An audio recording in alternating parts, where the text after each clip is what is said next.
That's how I feel when only person who can stop you is the man in the mirror. When you look down at your wrists and you see money. When you look at your shoes and you see money. When that scarf on your neck means money. This is Zip Squad, bitch. Burberry scars, shrimp and Perry on. Living like a comet, moving amongst the stars. $100,000 sports cars, silk massage, menage a trois. Yes, I've been a boss. Burberry scars, shrimp and Perry on. Living like a comet, moving amongst the stars. $100,000 sports cars, silk massage, menage a trois. Oh shit, I was jamming out to them club bangers before the show. Well, Ladies too, I and was like, gentlemen, welcome back to the Bloodline Entertainment Network. Welcome back to the Island of Relevancy, and welcome back to Top Rope Wrestling Talk. And unfortunately, Brucey got called into work. Boo. Boo work. No adulting. So your host for the evening is me. Yes, me. Not DDP, but the greatest prediction champ in wrestling podcast history. I am your producer, your soundboard, by God extraordinaire, the jack of all trades, the master of absolutely none, the one and only South Philly Sycho, D.O.M.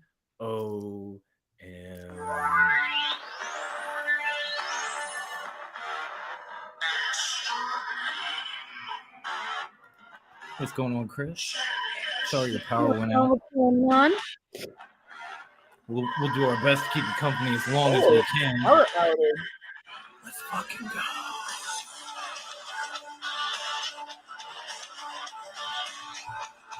Oh, I should cut that off before we get cut off. And of course, joining me tonight, as pretty much always, is the first lady of Top Rope Wrestling Talk. She is the whole ass vibe, the ninth wonder of the podcasting world, because we don't treat her like a woman, but at least I make efforts to try and not treat her like a man. She is the incredible, the incomparable, the one and only Latina heat herself, Grandma Wendy.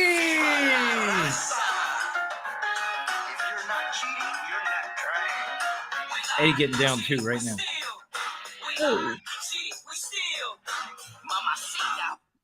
Got to do a little of that shoulder action for Eddie, yo. Hell yeah, gotta get the salsa on and shit. What is up, Justin, my brother? How you doing, my friend? What's going on? We had a very interesting week of wrestling, a very mind-blowingly nostalgic week of wrestling, but It really has. Grandma had put us on to something earlier this week that she really wanted to talk about. So I'm just gonna toss this whole thing in her lap and let her start the show with her own topic. Welcome to Grandma's Corner. So this week I was listening to what is that wonderful podcast called Wrestling with Freddie? So Freddie Prinze Jr.'s podcast. If you don't listen to it, you should. He's got great perspectives on wrestling because he fucking worked for WWE. He was a writer. He was fucking writer for the E. People forget Freddie that. was everything. I know. He's everything. He's everywhere. Master of none. Freddie is the OG. It cracks me up when I hear girls are like, "Oh, I love Freddie Prinze Jr. He was so hot in this movie, so hot in that movie," and I'm like, "Yeah, but you know where he was at his best? When he wrote for WWE." Right. So he was talking about this week, they did a whole review on WrestleMania and Monday and how it was blase and how Vince might be back at the helm there. That's not what we're here to talk about. No one gives a shit about that right now. What we're here to talk about, I wish Bruce was here for this. This conversation feels empty without Brucey. I know. But I'll bring it up. We'll give him his chance next week. We'll let him get back in. It's cool. I'm sorry, my walnut malfunctioned. Kink, kink.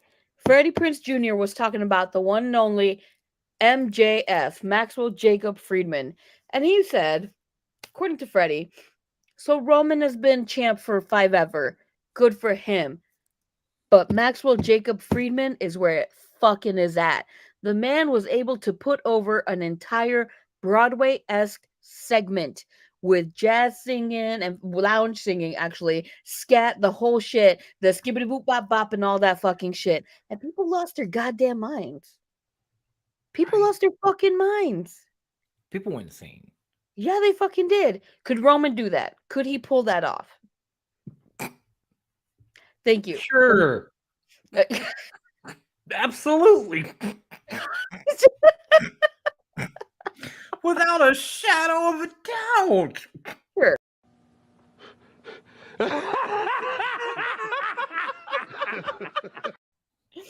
It's the Charlie No. Murphy Hell no. no. And the fact that he said all of that, and he was saying, you know, like fucking MJF lives this heel persona through and through. He is fucking amazing at it, and he doesn't. Honestly, he doesn't need the title, and he doesn't need a voice, or not a voice. He doesn't need like a valet or a manager or anybody to talk for him. And people always forget. Yeah, okay, so he can sing, he can dance, he can do the Broadway and charm, but the man can fucking wrestle too. He doesn't need to constantly wrestle to prove it either. Because if you know, you know. And if you don't know, well, you're going to find out. You're going to learn tonight. Goddamn right. Motherfucking MJF is where it's at. I mean, it's nothing against Roman Reigns, because I'm not that guy. I'm not a hater. I'm not Devin, but I'm not a hater. I'm kind of Switzerland when it comes Middle to of the Roman. road. I'm not Bruce. I'm not Devin. I'm right here in the middle. Middle of the Nothing against him, but everything that Freddie Prinze Jr. said is right. And what's up, Graydon? You're in the house too. road. Everything that he said about this man is right. He went on to say that, like, most wrestling fans can't stand Broadway and show tunes and Yes, crooning and everything that Max did. Listen to the pop he got in that stadium. Yes, it was Long Island, but still. Yep. Listen to look at the reaction he got after the fact from the IWC. A lot of it, more of it, it was more good than bad, which is not easy to do with some sections of the IWC. Yes. Okay. It's true, though. It's true. I know. I'm laughing at the chat because Justin had said that he saw Graydon, and then Graydon said, "Dude, why are you in a tree with binoculars outside?" Creeping around. Oh, we got interminglings in the chat. It's gonna be a good night, folks. Stay tuned. Not only that, like just like you said, he lives the gimmick, and you're right. I don't think anybody would say MJF needs that belt, but when you hear him speak about needing that belt, you believe him. Yep. That's the beauty of MJF. Whatever he wants to make you believe, he will make you believe. And then he will get in a ring and he will show you that he is just as good, hold for hold, step for step, as anybody else, but he probably talks 10 times better. At least. At And, least. and 10 times better. forget singing, forget dancing. Can Roman Reigns say the same? I don't think so. No. It took him a while to learn how to talk. And again, MJF went toe to toe with Bryan Danielson, with Daniel Bryanson, whatever you want to call him, the American fucking Dragon, for an hour and some change. 65 It wasn't minutes, y'all. an hour and some change. It wasn't a fucking, you know, little 20-minute brawl. You went toe to toe, pound for pound, round for round with the American a fucking living legend. Admit it, because he's a living legend at this point. Oh no, he is. Everything he's accomplished. If there's a Hall of Fame, he needs to be in it for wrestling. Period. Oh yeah, 1,000%. Could Roman Reigns do that? I don't think he had like a 20+ minute match with Cody, and he needed help like 7 times. And that's like just that's every 3 minutes. I probably said that last week too, and I apologize, but I'm sorry. Look at the difference. 20-30-minute match got help 7 different times, not from 7 different people. Like Solo was 4 or 5, and then the Usos jumped in, but overall 7 different times in like a 20-30-minute match. 65 minutes against the Dragon, MJF handled on his own. Even when Now, he wanted to do his dirt. granted, MJF did cheat a little bit, but he himself cheated. He Mm, didn't have someone else come in and help that's him cheat. exactly what I was going to say. Even when he wanted to do his dirt, you know how he did it? On his own.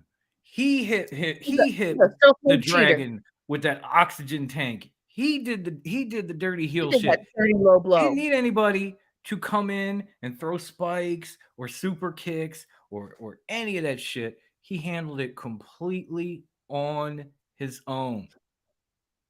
In fact, You know everything what I wish? title running through has been on his own. I Whereas, wish we could get. I wish we could get Freddie Prince Jr. on our show so we could just shoot the shit with him. oh god, I would love that. He is Fred, just come he's just on. so freaking awesome. And I could listen to him. I have listened to him talk about wrestling all day. I can't really pay you. Maybe I get Wendy to like give you some kind of Spanish serenade or something. I don't know. I don't know. What do I you don't want? know. What do you want? I got you, man. I know your co-host We'll is a make you Phillies some fan. mofongo. Like I you're got a Puerto lot of Rican, Freddie. Eagles, Sixers, You're our Phillies people. memorabilia. We'll give you some mofongo. You know. We'll do something. We'll do something. What do you want? Whatever it takes. We got to get you on here, man, because you hit the nail on the head.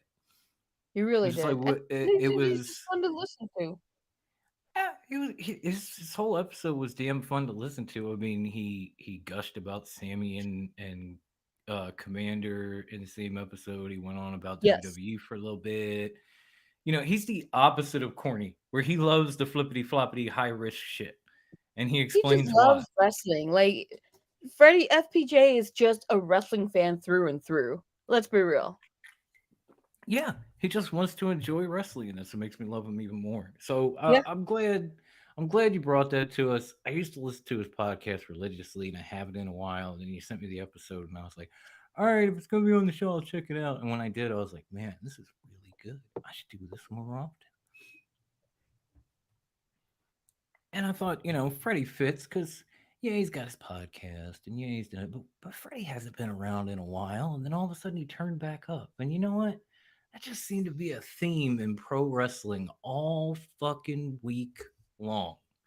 Like everything that was old was new once again. Oh People are my God, returning to the yes. stage. People are turning. Things are Yep. popping off.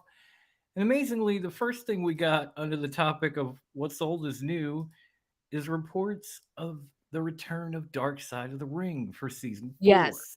Yes. How exciting is that? And a complete rundown of who the episodes will be on. They don't say how many they get or whatever, but this is a rundown of who's going to be covered on season 4. Bam Bam Bigelow, who I love. Mike Ooh. Mike Awesome, who I if you don't know him, please go watch him because the man was fucking Yes. amazing. He He lived was up to his name. he was awesome. He Yep. apparently had a dark side, but he was awesome. Magnum TA, of course. I mean, he had to come up on this at some point. Chris Candido and Tammy Lynn Cinch. Ooh, interesting. Okay. Abdullah the Butcher, gotta love him. Hardcore legend. Abby. Uh-huh. Gotta love Abby. The Sandman of all people.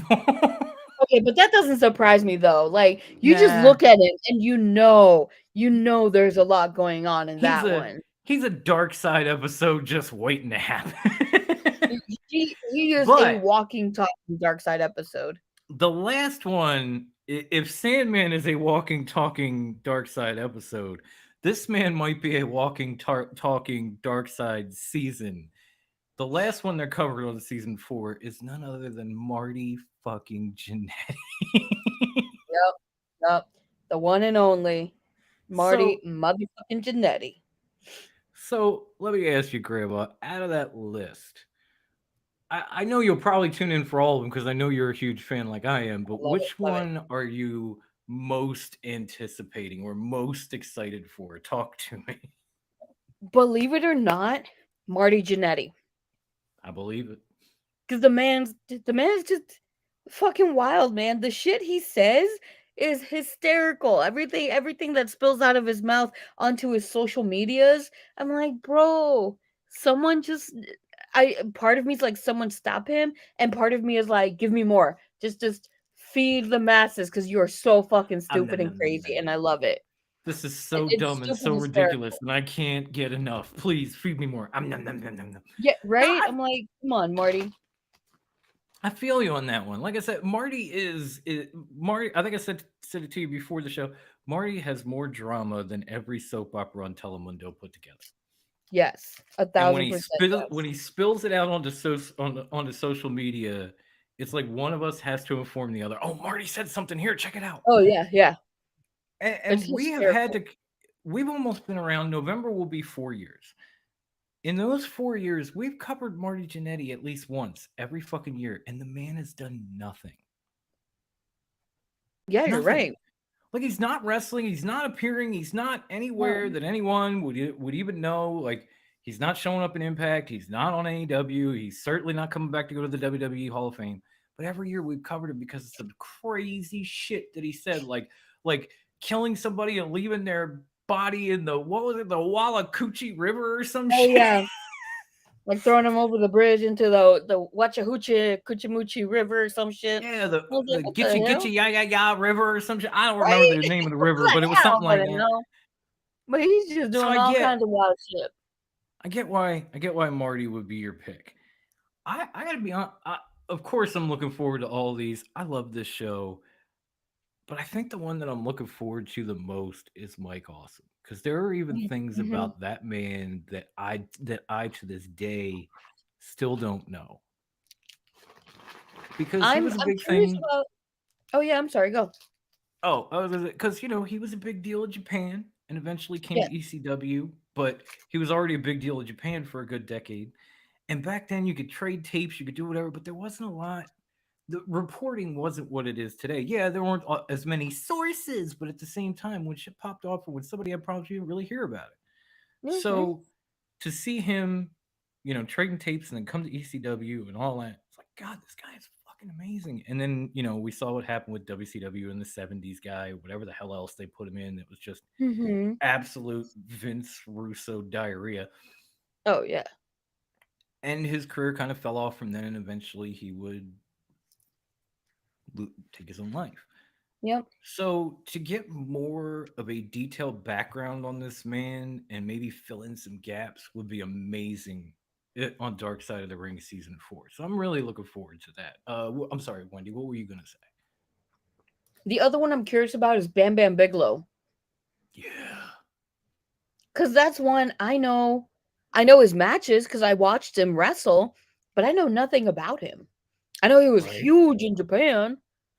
People Right. fucking love him out there. I know I saw him in certain places after bingo hall meetings and that sort of thing, but it's not like, maybe I'd wave at him. I'd say, "You're the man, Bam Bam." And it's kind of hard to miss an almost 400-pound dude with his full bald head tattooed. So, like, Yep. if you're sitting in a bar, Bam Bam walks in the bar, that's Bam You know Bam. it's Like, Bam Bam, yeah. but you don't know much about Bam Bam, So Mhm. that's another one that's going to be interesting to check out too. That I'm gonna, I'm being my feels a little bit because Bingo Oh Hall yeah, Kid is going to be 1,000%. sitting there like, I miss Bam Bam. Put him in the Hall of Fame already, you fucking assholes. Seriously, they should. You fought Lawrence Taylor for Christ's sake. And by the way, what's up, TK? Oh hey, what's going on? We love you, dude. Great interview with Buff Bagwell today. Yeah. I had to go back and watch on my way home from work, and oh my god, they killed it. I Oh, did they? I'll have to check it out. I'm gonna I'll put a little spoiler out, even though I think he might have put a clip, so it's not much of a spoiler. During the Buff Bagwell interview, Yeah. you get a Scotty Riggs appearance too. Hey. TK TK got to interview the American males. I am so fucking jealous, and he got to go to That's awesome. Dynamite. And he got to go to Dynamite. I am super fucking jealous of this Dude, dude. Dynamite shows are so much fun. This dude is living my best life, and I cannot thank him enough. Get out there and keep doing you, dude. You can't wait for the Bam Bam episode either. Appreciate it. Of course, always, dude, always. You keep killing it out there, man. You're doing your thing, and hopefully one of these weeks I'll get on with you. We'll do the Dynamite review together. It just hasn't worked out yet because of schedules and shit. That's my bad, but yeah, the Bam Bam episode is going to be great. The whole Mm-hmm. season looks kind of like banger after banger. No offense Mhm, to mhm. but I'm definitely excited for that. And from there, because that was announced over the weekend, then we hit Raw, and all of a sudden, like again, we get to see something that we probably haven't seen since I don't know the Divas era. It damn near start out Monday Night Raw with a backstage segment where Lita is injured. They've Mhm. got a tag team title match coming up. Raquel and Liv are standing over her. Of course, Becky is blaming them. And then Trish Of course. decides to fill in. And you think, okay, of course they fought together at WrestleMania. Why not? So this is going to Mhm. be, hey, let the other legends shine, right? Freebird Except, rules. right now, all of a sudden they're the New Day too. I guess these chicks rock. I don't know. But we get to the match, Mhm. and essentially, Trish loses the tag team titles on a roll Yes. up from Liv Morgan. Yes. And Becky is trying to console her, raise her hand, do whatever. And as soon as Becky turns her back, Trish just clocks her and then mounts her and beats the living hell out of her. Yes.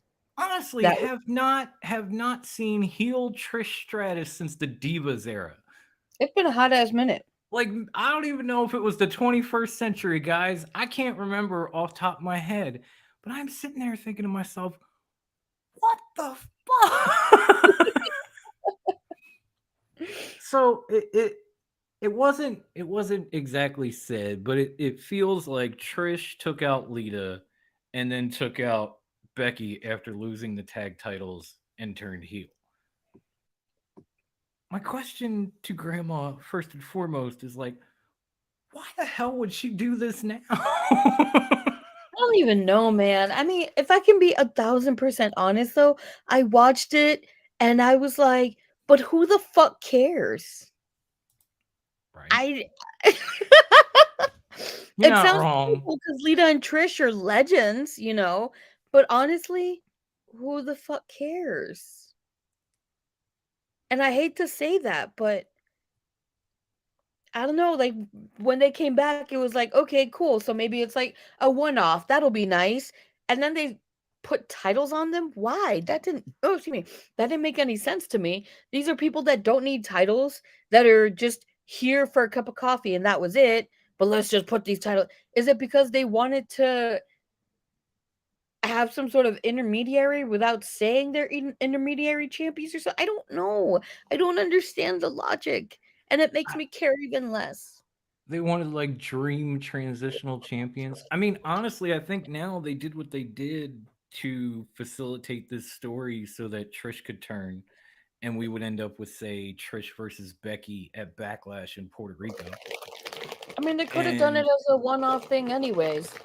yeah, There's this no adds a need little to. bit more a little bit more heat to the rivalry, I guess, instead of it I just being like guess. instead of it just being like, "Oh, this is my dream match again," because she already did that with Lita at Elimination Chamber. That was the big story. Like, "Oh, I've always dreamed That's you. true, You were that's my true. favorite. I dreamed of wrestling you, and now I'm going to do it. I'm going to kick your ass." So instead of recycling it, kind of like they spun out the Cena Brock story and turned it into Brock Cody all these years later. They decided to come at it from another angle.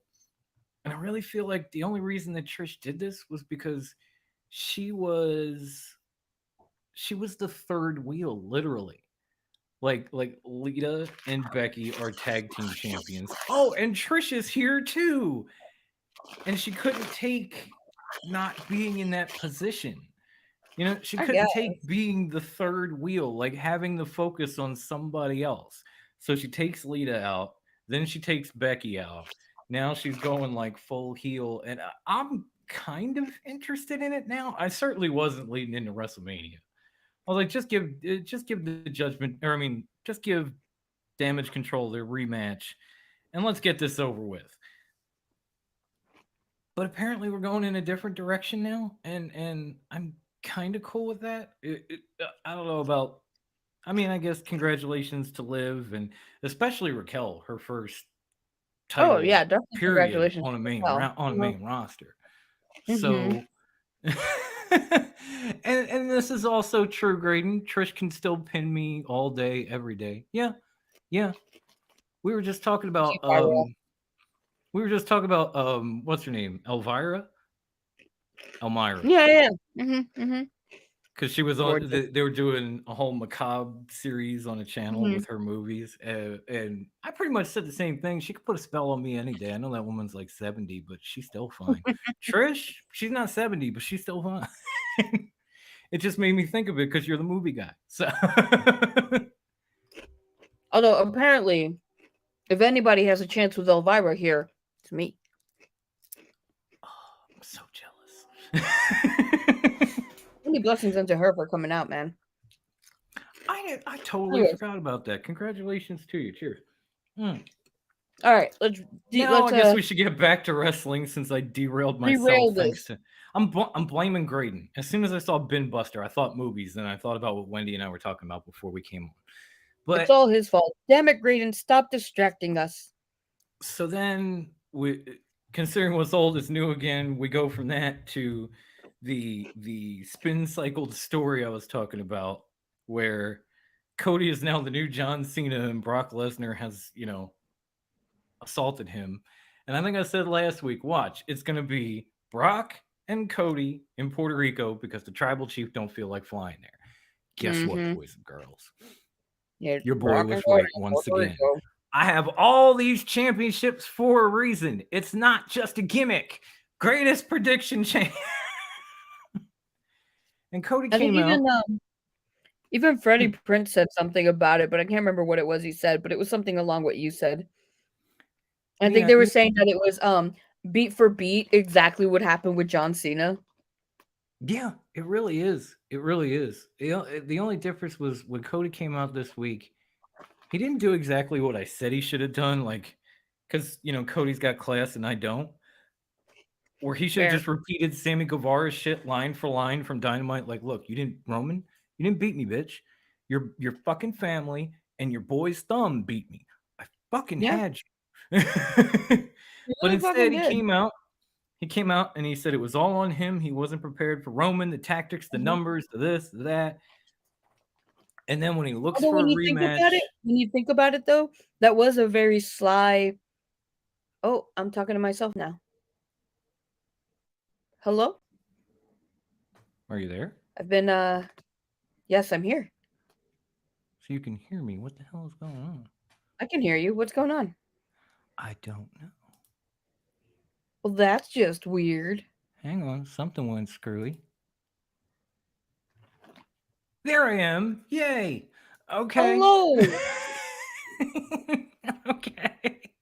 Sorry about that. I was all of a sudden just bloop. I don't know what happened, guys. I apologize. But Cody's saying Cody's saying that, oh, it's my fault. I wasn't ready for you. I wasn't ready for the numbers game. I wasn't ready for Solo, and I wasn't ready for the Usos to join in. That's a very sly way of saying you didn't beat me. It was a team effort. mm. And then of course he began to talk about how Brock turned his back on him and all this stuff, and he even said, do people ask me, am I afraid of Brock Lesnar? And he's like, well, yeah, it'd be crazy not to. Yeah. I mean, I'm a psycho and I'm afraid of Brock Lesnar, so I can't blame him there. But he also went I mean, on to come on, say, Mark Merrow found out his wife Sable was cheating on him. He was ready to kill a motherfucker, but when he saw it was Brock Lesnar, he was like, you know what? I'm just gonna divorce I'm her gonna head quietly. out. Like it's over. This has run its course. That's a wild man, folks. Okay, not an American Night, a wild man. And he was Yup. like, Brock, no, you can have Mm-mm, her. I'm mm-mm. done. We're good. In fact, you've inspired me to change my life. But Right? Cody said, "Am I afraid of him? Sure. That doesn't mean I don't want a piece of him." And then he calls out Brock Lesnar and he says, "Do me a favor, answer the call." Mic drop. He's gone.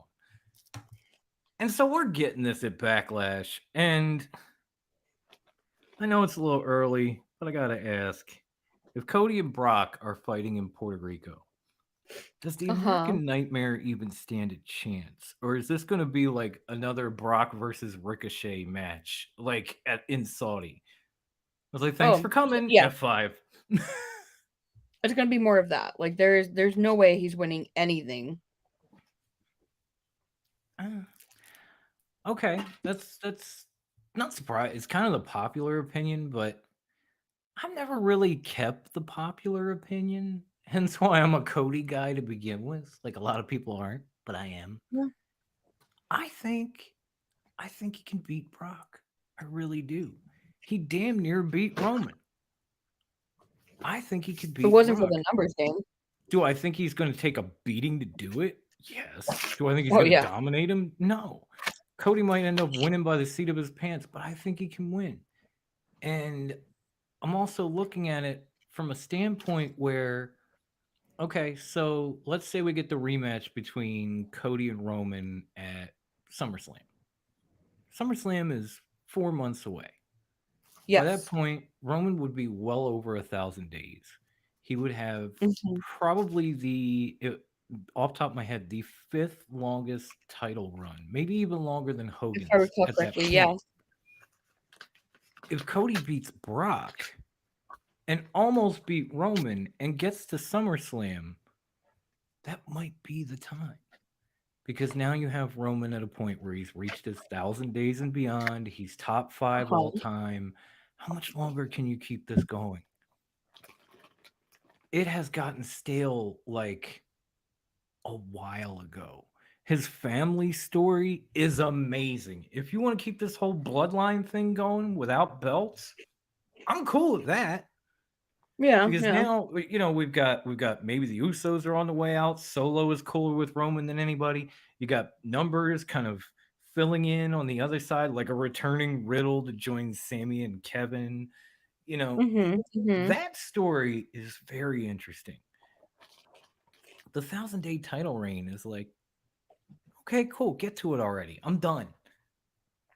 I'm done. I don't think it's going to be ending anytime soon, though. I think they have such a hard on for it, and it's been such a cash cow, really, for lack of a better description. I'm hoping, I'm praying. I already called the backlash thing. I'm hoping, I'm praying Cody somehow manages to get by Brock, and then we get a rematch at SummerSlam where he takes the title, and this reign is over. And maybe the bloodline story continues. Maybe now it's Roman looking inward on his family and trying to figure out who do I need to get rid of. You know, I can't But tell if if you Cody wins the title, what next? Like who goes after him? Who dethrones Cody? anyone, because literally they've lined everyone up against Roman outside of maybe Gunther. Okay, okay. And I don't know if they would do that ultimate challenge kind of thing anymore, where Gunther walks in with the Intercontinental title to take on Roman with both belts. Winner goes home with them all, and that type of shit. I don't know if they Mhm. do that again. So Okay. I feel like this would be the best way to go. And hey, at least TK agrees. So I got somebody on my side. I'll take it. Thank you, homie. I I appreciate you, mean, bro. I'm not saying I disagree. I'm not saying I disagree. I'm just thinking too far ahead. That's all. Yeah, I mean, TK's thinking ahead of you. He's like, let's say Theory loses the U.S. title and challenges Cody after That would be after he interesting beats to Roman. see. See, the thing, you could line up Theory, you could line up Gunther, you could bring the guys that fought Roman back in. You could have KO versus Cody. You could have a returning, if he's healthy, Randy Orton taking on Cody. They kind of have a history. There are plenty of places you could go. If Cody I takes mean, that title. there would be actual challenges then. Exactly. Edge and Cody, if Edge doesn't go to AEW. There you go. That's another one. Finn and Cody, they kind of have a history. I get paid to Like, see. they've at least rolled in similar circles in Japan. Mhm. AJ and Cody, like the list goes on and on and on. But the bigger question is, who's next for Roman? Because once you say someone's name, he's already beat him some twice. KO's like 5 times. He's beaten everyone. Unless Logan Paul is going to take that belt off of him and he beat him too. Bad Bunny, maybe. That bunny. A returning Miro or Keith Lee. There's nobody left for Roman. There is a laundry list of opponents you could book for Cody. And even if it Yeah, was say like Randy and Miro, Cody, for right? example, even if it was a returning Miro, for example, they still wouldn't give it to him. they'd still have him lose. Yeah. You know Like, what? let's be real. That's not all you really have left for Roman. For Roman would be Bobby Lashley, who is one of the last guys to beat him that isn't Baron Corbin, and Randy Orton, who the Bloodline took out. And you know they wouldn't let either of those win. And either way, it's a much shorter list. Mm-hmm. And I appreciate you, TK, for like, oh, Finn and Cody. Yeah, That would be Edge and good, though. Cody. That's dope too. There's so many guys you could put in front of Cody. There is maybe 2-3 people you could throw at Roman at this point after all this time. So you got to think by SummerSlam, these belts need to come off this man. At least that's my opinion. I know usually Clark Street is going to come on afterwards and they're going to say that thing and they had to take a little time off, and we appreciate those guys. So shouts to the Tribal Chief and the Messiah. Come back soon. But it just makes sense. It just does. You know what else has been making a lot of sense these days?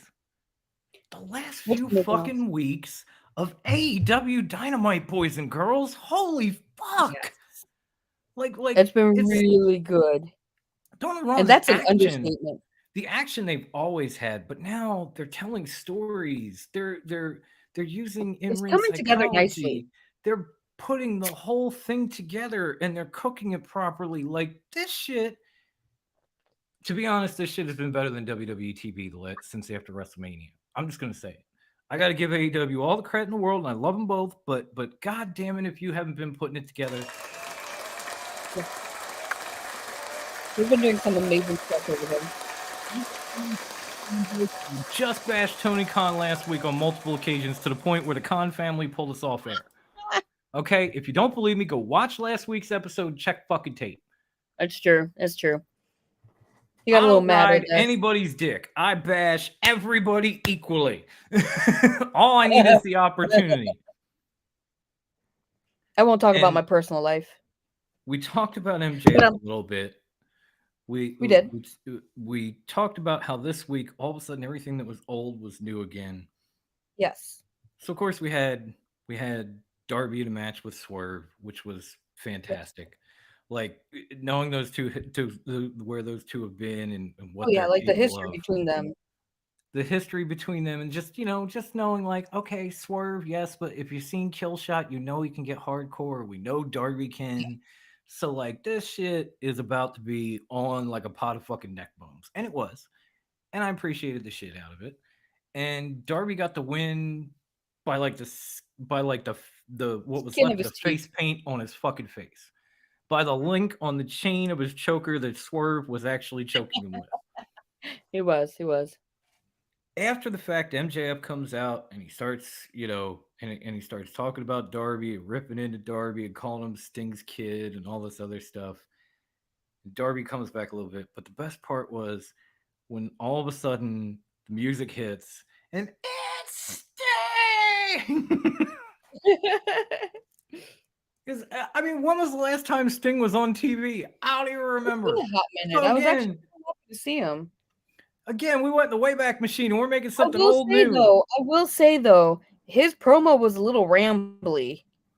Oh no, I loved it when because he tied it right into what they were talking about. How Darby was hanging on Sting's coattails and Sting just went into I wouldn't be where I was if a man named Ric Flair didn't carry me on his coattails and make me who I am. If he didn't take me under his wing and bring me to where I needed to be, and he gave a shout out to Nature Boy, the Wolf Pack, and he even brought up the Joker thing, which Joker Sting is underrated. Okay, really, Joker Sting is like where ADHD, Seth Rollins got his shtick right now. I'm just saying. Maybe it was ADHD, but I was like, Sting, where are we going with this, man? like. We're going on a journey way back when and all, and it's cool because, gave a shout out to my dad and all, but I don't know, man. But then he was talking about how even MJF had somebody to follow when he first got here. And maybe he said Cody's name a few too many times, but still, That the was point kind of funny. He's like, rang oh, true. I said Cody. And he just Oh, threw his arm around him and started talking about Cody and everything. Oh my god! Like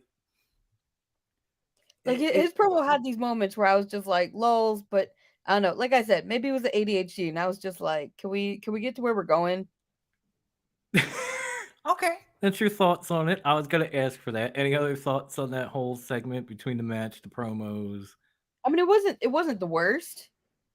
It was interesting, and I appreciated him, giving credit where credit was due. Hey Nick, what's happening, homie? Um, Now the next question becomes because we got to put MJF on top when it comes to pillars. Like he's got the title, he's got the people in Yeah, the palm of his hand while he's singing pennies from heaven. He's raining pennies from heaven on the poors. he You is know, indeed he is the definitely poor. the number one pillar. The question is, where would you rank the other three pillars? Like after MJF, it's blank, blank, and blank. For me, it's MJF. I'm gonna say Sammy as number two because he puts on exciting matches and he's had interesting storylines. Jungle Boy number three because even though he's been stuck in a bit of a boring storyline with Christian and all them, in my opinion, been kind of boring. Um, he still had good matches with them. They weren't the worst. I had no hope, and then I'd be like, "Oh shit, I'm watching this." Um, Right. Yeah, I'd be like talking shit about the match in the build up. I'd be like, yeah, who gives a fuck? And then I'm watching it like, oh my god. So, I'll put him at number three and I'll put Darby at number four because he's not bad on the mic. I'm not entertained by his matches because he almost dies every time. And at this point, it's gotten stale. Almost as, oh, excuse me, almost as stale as Moxley constantly bleeding. Okay. Okay. Moxley bleeds more than a woman every month. Yeah. Yeah. No, we definitely need to break out the Moxley pads whenever he's around. It's like, oh god Yeah, damn it honestly. again here. So fun in it. God. Mox bleeds more than Renee. It's a fact. When it comes to the Honestly. pillars for me, we're close. I would definitely put Sammy next. Okay. I would put Sammy next, not because of all the titles he won, but because he might be in MJF's position had he not shot himself in the foot at least 3-4 times during his AEW run. Whether Yes. it be the Sasha thing, the Pam thing, the Eddie thing, There's you name it. everything. There's a laundry Everything. list of things. And had those things not happened, maybe he'd be the top pillar. But the fact that he's this high up after all of that, I got to put him second. Now Yeah. third, Yeah. I give this is so close because they're both kind of like they're definitely pillars, but they're both kind of like meh pillars. I would probably Okay. put I would probably put Darby third because he's had more singles success. And I know he tries to kill himself in the ring pretty much every fucking time out. But it's basically it goes back to what Freddie Prince said about Riho. And comparing her to like she has to use these Jeff Hardy type maneuvers where she's risking it and she's killing herself Yes. because she's so damn small Risking it for that the biscuit. anything else is unbelievable. Yes. Darby is in that boat, man. I'm a skinny dude. I'm 6'4". I'm barely 200 pounds. I've probably got Darby by 40 pounds minimum. And he is in the heavyweight title picture. He's fighting guys like Brody King. You know, When they say his weight, I'm like, bullshit. Cause right? I won't lie. I'm a hefty girl. I weigh about as much as he does, but I've got some body on me. And I'm like, oh boy, ain't no way you weighing that much. Yeah, I don't really like the only thing I don't really like about Darby is the same old art school videos. Outside of that, I don't mind him trying to go all crazy and kill himself because it makes it believable for him to be where he is. Just like as Freddie was talking about Riho, he said, when Jeff Hardy got into the singles division, he was doing a lot more risk taking, a lot more crazy things Yes. because he was fighting guys like The Undertaker who were Yep. huge and he needed to make it believable So he started risking himself more. I feel like Darby's doing that. So I can't hold that against him. So it would be, of course, MJF, then Sammy, then Darby. And yeah, Jack's at the bottom just because the boring storylines, the most of his time in AEW has been spent as a tag team wrestler. Yeah, And, yeah. you I know, can see that. Okay. and he's barely been on his own now for it hasn't even been a year. And go back to like HBK in year one. Was he legendary? Fuck no. Yeah, that's true. That's Like true. It honestly, takes a while to and build up. I might be wrong. It might be an unpopular opinion, but I think Jack Perry is probably ahead of the HBK curve in year one. Yeah, yeah. He doesn't That's need for a sure. manager. He doesn't need all this other shit. He's just out there learning and doing on his own. Mhm. And he's Mhm. doing a damn good job. But he's now you're number 4 in a list of 4 pillars, which makes you an important person. Okay? If Top Rope was number 4 out of every fucking wrestling podcast in the entire world, I'm considering that a win. Yeah, yeah. So there's No, I nothing agree. wrong with I being agree. number 4, Jack. You're No, on no, your you're way good to up. go. But you got a ways to go is all I'm saying. Yeah, Oh, yeah. El Presidente. Oh, yes. Come on. I've been. Yeah, he even shouted out Mommy Wendy. No, Oh, but and you're like I see where you're coming from when it comes to. But I think my thing is with Jungle Boy though, it's not his fault per se that he's been stuck in these storylines. So I find it hard to blame him for it. You know what I mean? mm, no, I don't necessarily blame him for it. I'm just saying like the storyline is one reason, but the other one was more like he was part of Jurassic Express for so long. He barely had a singles career. He had some moments. He had a good match with MJF. He had a good match with Kenny Omega. They were all losses. Okay. You know, meanwhile, Sammy and Darby are winning fucking titles. You know, That's true. That's true. Like they're so definitely doing a lot more. I give But them the also it's slight the edge over opportunities that him. they're being given too. There is that. There is that. And shout out to the Queen of Philly, Your Grace. I love you, JD. Great show yesterday. I was going to say last Thursday. It was yesterday. It's been a Mhm. long week. I apologize. It's been a long month, and it's only what the 14th. Right, we're only halfway through it. Jesus Christ.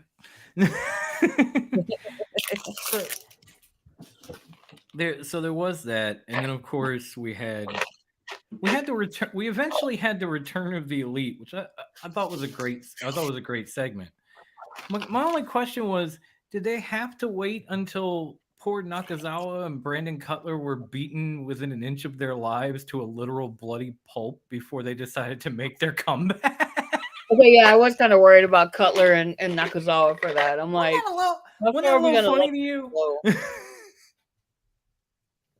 Like it went pretty far. Yeah. I mean, poor Nakazawa's like gushing blood. Brandon Cutler's out cold on the outside. Then Kenny comes out. It's like, really? You were here this whole time, dude? They were just kind of like, all right, wait, give it a moment, give it a moment. Nah, let him Look stretch at it. his Let him head. stretch him a little No, bit. no. He's still moving, still moving. Nah, he can wait, he can wait. Are they still alive? Yes. Okay, give it a minute.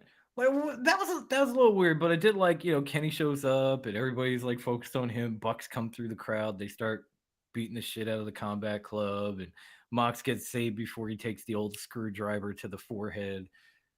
That was fun. I enjoyed the shit out of Mhm. that. The whole show was really fun, but if you had to put what was your like highlight from AEW Dynamite? Like the best match moment, whatever of the show. I was into the Buddy Matthews Orange Cassidy match actually. Oh yeah. Oh That was a good one. yes. I really had hopes for Buddy Matthews. Was a little salty that he lost, but I loved when Doc Samson. Of course, I would love this when Doc Samson was checking Cassidy's hand. And then Buddy came up and just bam stomped on it. Just I stomped on the shit. Oh, that was brutal. don't It know was why I great. laughed. It was great. No, I did too. I thought I it was did. hysterical in like the most messed up way. How many times do you hear like from a broadcast table of any company, like if somebody has an injury, it's like a bullseye, right? You target that shit.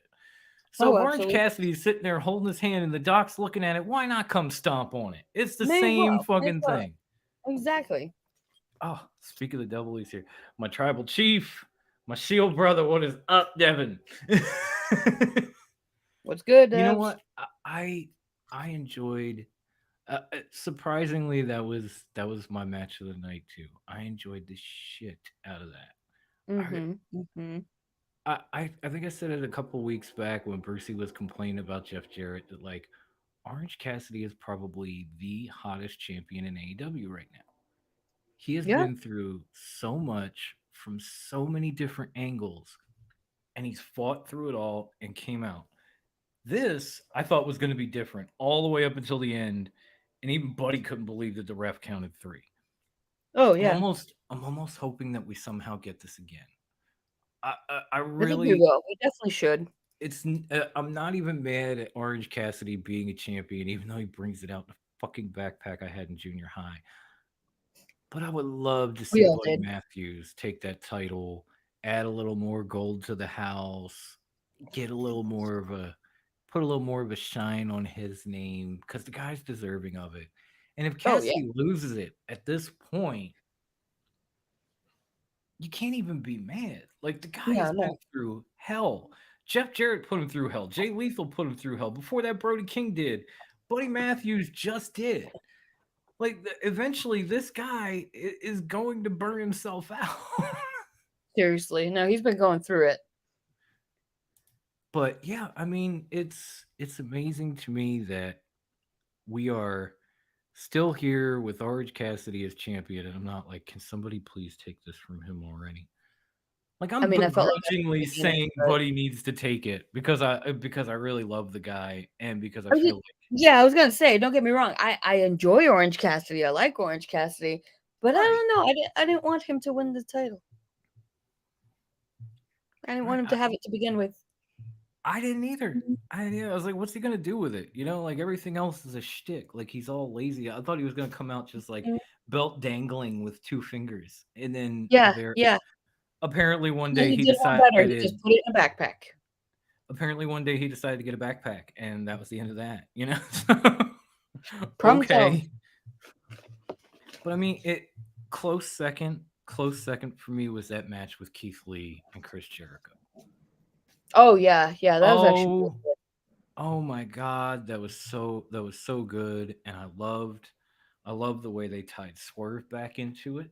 Yes. I love the And way the Adam audience just Cole. laughing. This is what I was talking about with AEW when I gave him the round of applause. I love how they tied Swerve and got his story back into it with Keith. I love how Cole came out after Jericho won to give him a receipt and continue that Yes. storyline. So apparently we're going to get Cole versus Jericho in the near future. Which I'd be okay with. I love that one match spawned two different stories and two different angles in less Yes. than 15 minutes. More than two. There were several. I mean, if you consider it, well, it brought back two, and then it emerged more. Yeah, okay, okay. I'm on board. Okay, okay. I'm back. Yeah, I'm back. it did so All much the way in back like around. and honestly, the match started at like 9:45, so this all happened in 15 minutes. We got a great match. Yeah. We got two separate stories built from this match coming after stories were built going into it, and we Yes. ended on a high note and got to watch All Access after, which I'm kind of a Oh yeah. fan of. I'm not gonna lie. I'm not gonna I've lie. been enjoying All Access. It's been pretty good. Okay, it's not just me. Okay. No, no, I've been enjoying it. I mean, oh my god. Can we do we is it too late to start the prayer circle for Silas Young after what Powerhouse did to him? Holy shit. Oh man, bruh, bro, what the hell? That poor I guy. was like, I oof. I was so excited to see that dude because I remembered him from ROH and he was always a solid wrestler and I thought like Oh this is yeah. gonna be good. And then it just wasn't good. And then even after the fact, Hobbs is pissed because of what Wardlow did to his car, so he just power bombs Silas Young through a fucking Like table. it was so bad that had that happened in WWE, we'd all be wondering who did he piss off. Right? Absolutely. I'm Absolutely. wondering, did he piss someone off in AEW now that I mention it? And speaking of, under the topic of what's old is new again, and who did he possibly piss off in AEW, we did have another return that night, and it was none other than the incomparable Jeff Hardy. Oh yeah. Oh my god. Like coming to save his brother and Isaiah Cassidy. There was one story I didn't get because number one, Matt Hardy says, and I quote, he put something in the contract that if Hook had beaten All Ego, Yes. that Matt and Isaiah Cat and Private Party were We no were longer free. under contract, and they could Yes. pick a match, and he could have a match against All Ego where he picked the stipulation. Okay, we're Yes. cool so far. Yes. Then he says the stipulation will be if he beats All Ego, he and Private Party are no longer under contract with All Ego. Um, Yes. didn't you just say that when with the Hook thing? Like, wasn't that a thing? I What? I too was a little confused by that, and I was like, but wait, did I hear So that so wrong? they still got a few. They're doing better with stories. This was not a shining example of that. So then, of course, the rest of the firm come out. Lee Moriarty, Big Bill. Why did you do that? I'm not gonna go into that. That's a whole other show. We've already been going for an hour. But they come out and they start beating up on Isaiah Cassidy and Matt Yes. Hardy, and then you hear the old Hardy Boy music, and here comes Jeff. And you're like, wow, really? With a really awesome control. And he I saves just hope them, I, tearful hugs and all this in the middle of the oh, ring. it was People are it was delete. And all that. it was what's the word I'm looking for? I mean, it was exciting, but also I'm hesitant about the entire situation.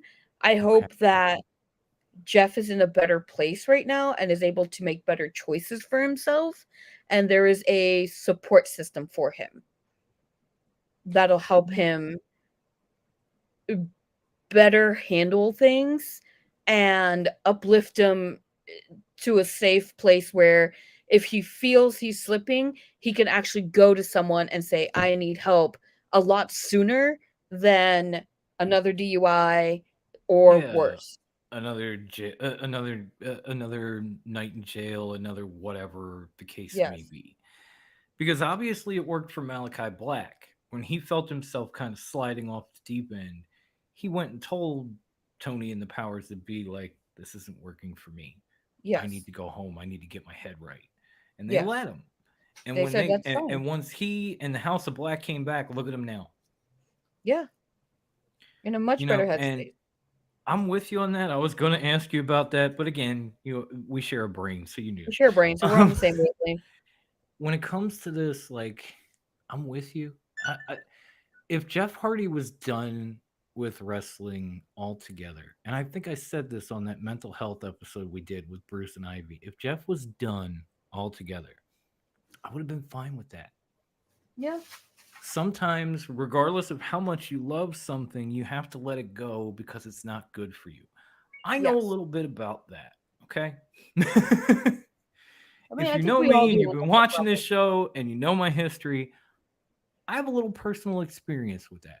So if Jeff was done with wrestling because regardless of what he did, it just wasn't good for him anymore and his recovery, I would have totally understood. Yeah. Oh, Seeing 1,000%. him seeing him come back, yeah, there was a little bit of excitement, but there was so much more nerves and There was and trepidation. worries. Yeah, that's a good word. Thank you, Grandma. You're welcome. Because we've seen this. Like he's come back, he's had his triumphant moments, and then somewhere down the line, something He happens. goes down in flames again.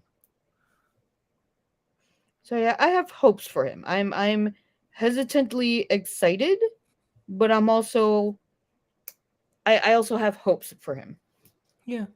Closest thing I can compare it to is I believe it's Jimmy Uso. Yes. Because he's had multiple run-ins, damn near killed somebody with a DUI, all this other Hmm. stuff, and yet he's been Can't back travel to to fight. Saudi Arabia. Right? Can't leave the country, Nope. but he's come back. He's been back for a while. He's done great things. I just talked about how amazing the Bloodline story is. He's been a huge part of it. Mm-hmm. And I'm hoping the same for Jeff. I'm hoping that he comes back, he's got his head right, he can manage these things, and he can just have a nice end to his career. Because before all this, the reports, the plans were the Hardys were going to win the AEW World Tag Team titles. They were going to be in that ladder match that the Bucks eventually won to take them back, and they were going to win that ladder match. Prior to it, Jeff got into some shit again, and they had to change their plans. Yeah.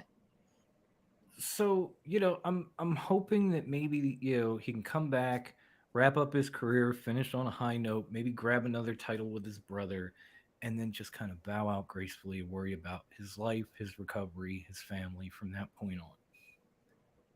It's just like you said, there's a lot of trepidation with it because we've all seen Jeff Hardy derail on multiple fucking occasions. And every time you think he's Yes, got it, unfortunately. you hear the reports again. But I'm always Mm-hmm. going to hold out. I'm always going to hold out hope for people in recovery. I'm always going to tell people to keep stepping. I'm always going to Oh, support absolutely. people in in that place. I mean, even like I said, I mentioned the interview that TK did with Buff Bagwell. And Buff spoke about his recovery in pretty and was pretty detailed about it. And I just thought, good for you, dude. Keep going, keep stepping. This is Soda, by the way. I think also being on the other side of that, there's also another thing to consider is how it's all impacted his family as well. Because he has a wife, he has kids, and Lord knows he's an uncle. yeah, yeah, and seeing your dad go through all of this stuff, fighting his own demons and everything, it's not easy. And trying to remain that supportive wife cannot be easy for her either. And so it's one of those things. That's part of why I have those hesitant, Yeah. joyous moments for him. Oh no, it's like as a wrestling fan, of course I want to see the guy. I love Jeff Yeah. Hardy. Oh, But absolutely. as a man, as a parent, as a man and a parent in recovery, I'm like, maybe you don't need to do this time, homie. Just saying. Just saying, Mhm. maybe it's enough. Maybe you put yourself through enough. Maybe you put your family through enough. Maybe it's Yeah. time to just go focus on that. Mhm. But I guess we're gonna find out because there was Jeff, and obviously he's gonna be involved in AEW moving forward, and we can only hope for the best and wish him well because nothing we can say or do is gonna change his mind. So And I hope that there's a system for him to, check in with someone, and he has support at home, professionally, medically, just everything he can possibly need. I hope he is set up for success this go around. yeah, yeah, you and me both. And hopefully, he gets what he wants out of this, and we don't get any more reports, and he can just wind down now. You Yes, know. absolutely. Because if anybody deserves it, it's Jeff Hardy. We talk about Darby Allin killing himself every night. Jeff Hardy's been killing himself since the 90s. Bruh, since fucking five ever. It's been Even way too damn even long.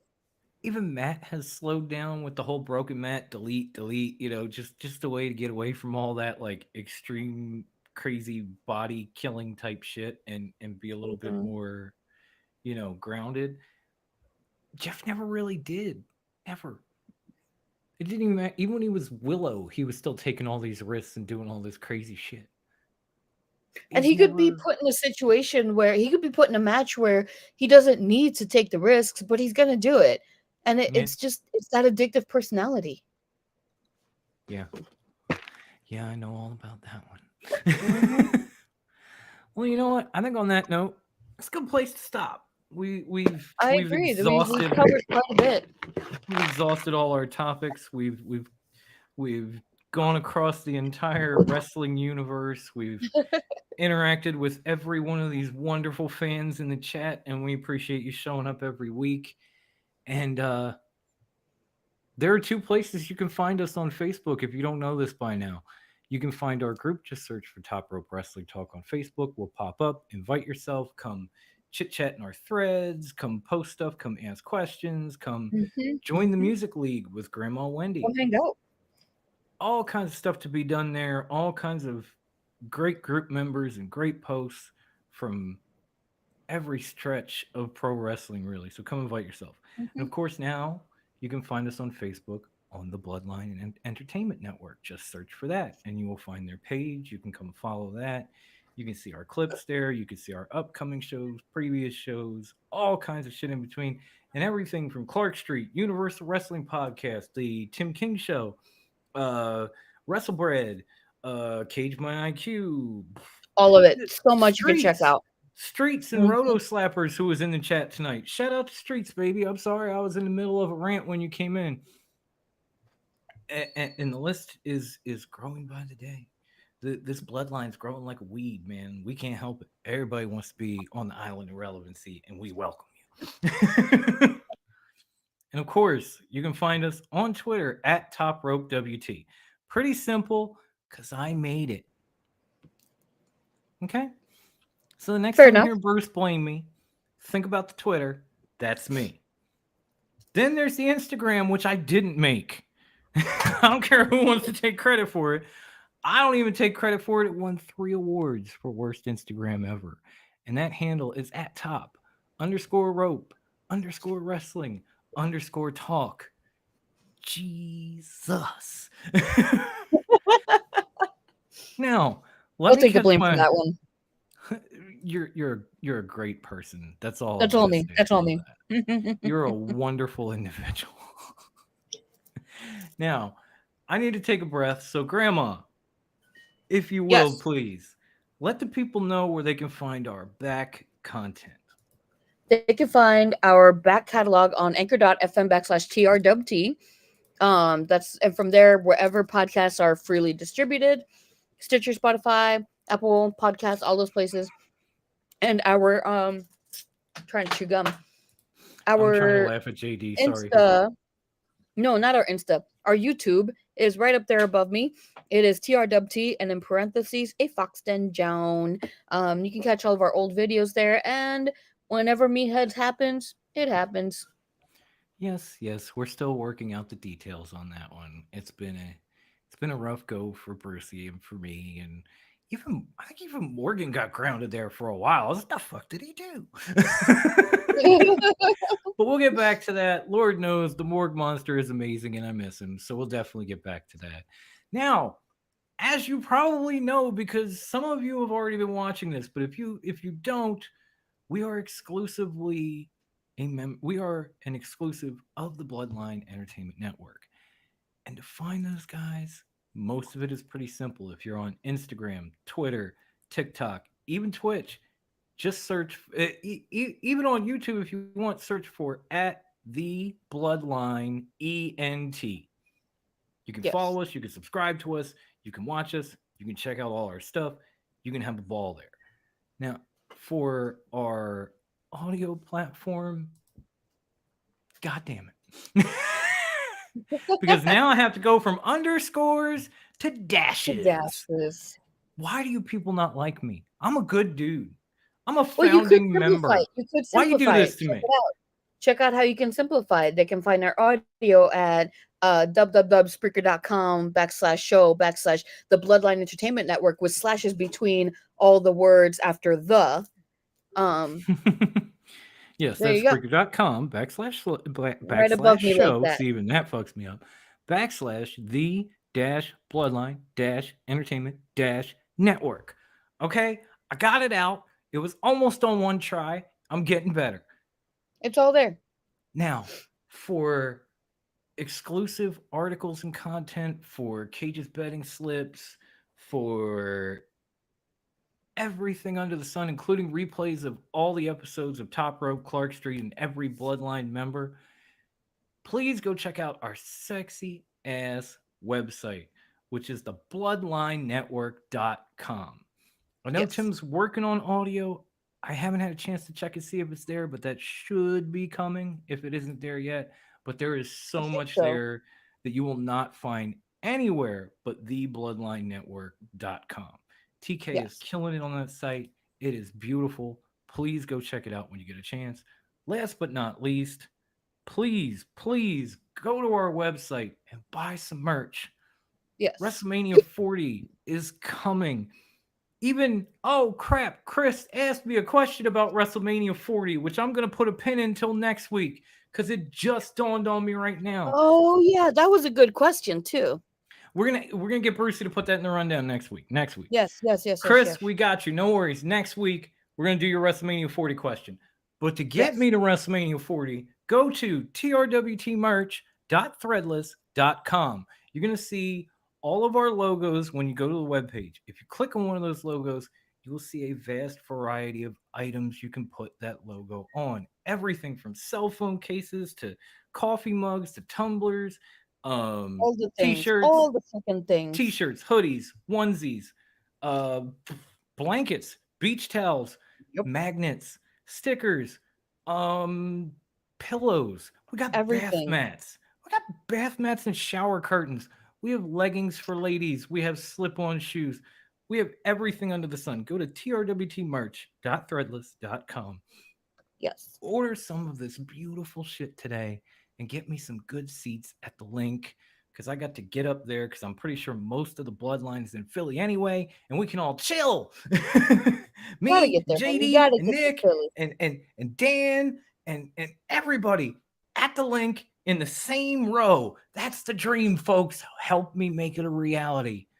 Is that going to be safe though for the talent? Like, you know how you Philly people are. Just saying. Batteries at Santa.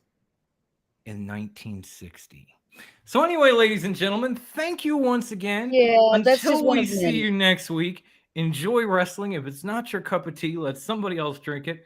Grandma, hit them with it real quick. Stay fresh, cheese bags. There it was. Deuces, bitches. Bye. Bye. Sorry, trying to learn Korean. You're fine. Learn your Korean. We'll see you next week. I still fucked it up. Bye. Tipped at Mahomes, who tiptoes inside the 10. One step closer to the American dream. Think about how hard you can get hit and keep moving forward.